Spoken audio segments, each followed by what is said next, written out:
Canto 3. The Glory and the Fall of Life. This world of bliss he saw, and felt its call, but found no way to enter into its joy. Across the conscious gulf there was no bridge. A darker air encircled still his soul, tied to an image of unquiet life. In spite of yearning mind and longing sense, to a sad thought by grey experience formed, and a vision dimmed by care and sorrow and sleep, all this seemed only a bright, desirable dream, conceived in a longing distance by the heart of one who walks in the shadow of earth pain. Although he once had felt the Eternal's clasp, too near to suffering worlds his nature lived, and where he stood were entrances of night. Hardly too close beset by the world's care can the dense mould in which we have been made return sheer joy to joy, pure light to light. For its tormented will to think and live, first to a mingled pain and pleasure woke, and still it keeps the habit of its birth. A dire duality is our way to be.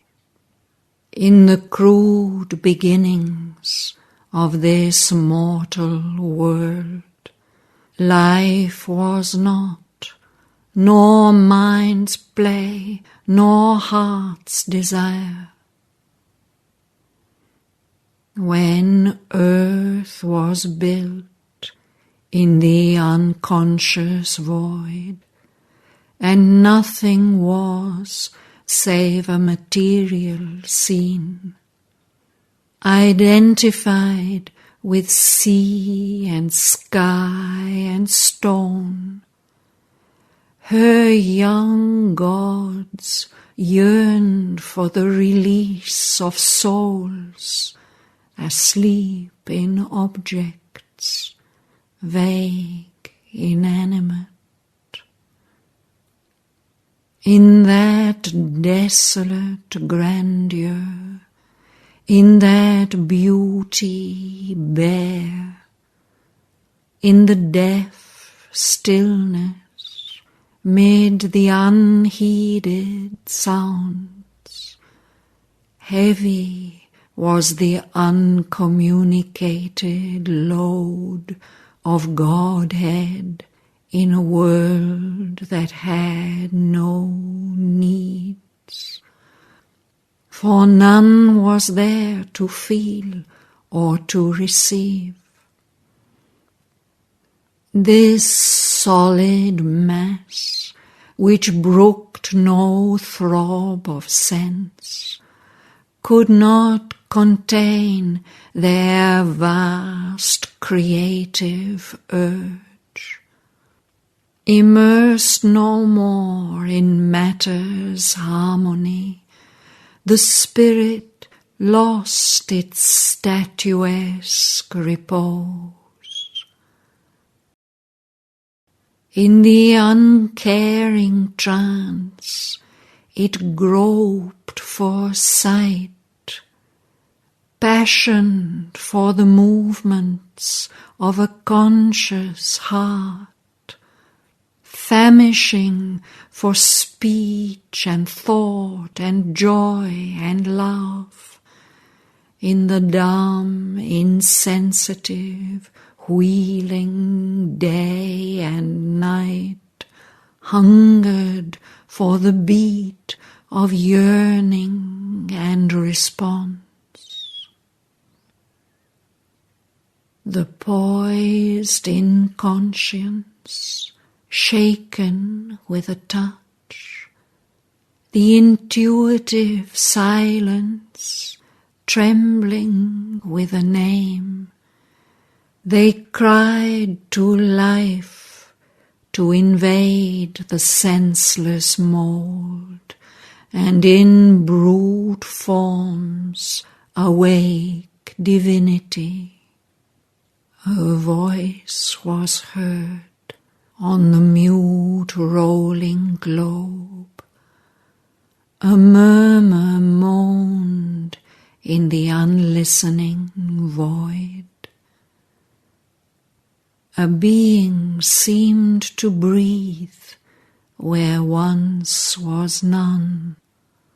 Something pent up in dead, insentient depths, denied conscious existence, lost to joy, turned as if one asleep since dateless time, aware of its own buried reality, remembering its forgotten self and right.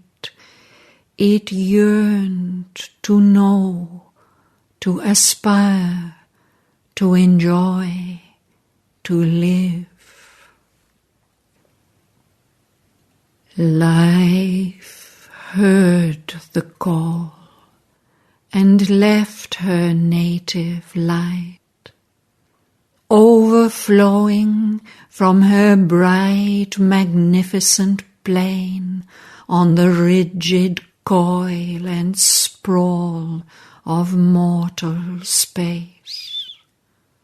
Here too the gracious great-winged angel poured her splendor and her swiftness and her bliss, hoping to fill a fair new world with joy. As comes a goddess to a mortal's breast, and fills his days with her celestial clasp, she stooped to make her home in transient shapes. In matter's womb she cast the immortal's fire. In the unfeeling vast woke thought and hope, smote with her charm and beauty flesh and nerve, and forced delight on earth's insensible frame. Alive and clad with trees and herbs and flowers, earth's great brown body smiled towards the skies. Azure replied to azure in the sea's laugh. New sentient creatures filled the unseen depths. Life's glory and swiftness ran in the beauty of beasts. Man dared and thought and met with his soul the world. But while the magic breath was on its way, before her gifts could reach our prisoned hearts, a dark, ambiguous presence questioned all. The secret will that robes itself with night and offers to spirit the ordeal of the flesh, imposed a mystic mask of death and pain. Interned now in the slow and suffering years, Sojourns, the winged and wonderful wayfarer, and can no more recall her happier state, but must obey the inert inconscient's law. Insensible foundation of a world in which blind limits are on beauty laid, and sorrow and joy as struggling comrades live. A dim and dreadful muteness fell on her. Abolished was her subtle, mighty spirit, and slain her boon of child-god happiness, and all her glory into littleness turned, and all her sweetness into a maimed desire. To feed death with her works is here life's doom.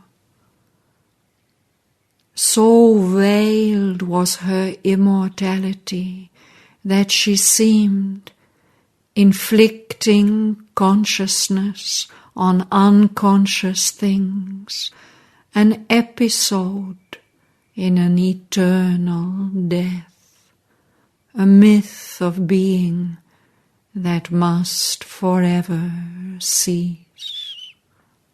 Such was the evil mystery of her change.